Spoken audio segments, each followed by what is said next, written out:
Kollox jinsab lest biex 3 jiem oħra għall-ewwel darba f'Malta jingħata bidu għat-Tazza tad-Dinja tal-Isparar, avveniment li ser ikunu 11 l-atleta li se jirrappreżentaw lil pajjiżna fih bħala ambaxxaturi tal-isport Malti.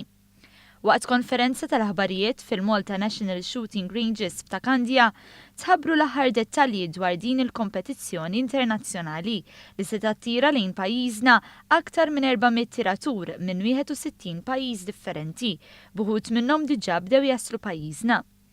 Is-Segretarju Parlamentari għaż-Żgħażagħ Sport u Għaqdiet tal-Volontarjat Clifton Grima qal li dan l-avveniment se jkun possibbli bis-saħħa tal-proġett tal-Malta National Shooting Ranges illi wassal biex il-ħolma ta' ħafna snin għal mijiet ta' dilettanti tal-isport tal-isparar f'pajjiżna fl-aħħar qed issir realtà.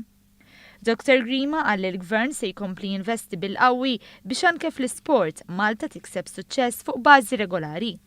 U għażit jgħid li din il-kompetizzjoni internazzjonali se sservi ta' pjattaforma biex tippromovi lil Malta bħala niċċa turistika tal-isport.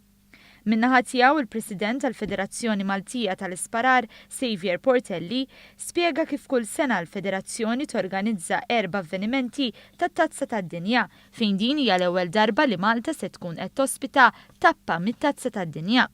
Is-Sur Portelli ħabbar li l-Viċi President tal-ISSF Vladimir Leeson se jassal mir-Russja ċerimonja tal-ftuħ li se ssir nhar l-erba' li ġej fit-8:30 ta' filgħaxija. Id-direttur artistiku taċ-ċerimonja tal-ftuħ Ray Kallejja qal li t-tema magħżula għal dan l-avveniment hija Aiming High li tissimbolizza twemmin li d-daqs ta' pajjiż ma jillimitax l-ambizzjoni tiegħu.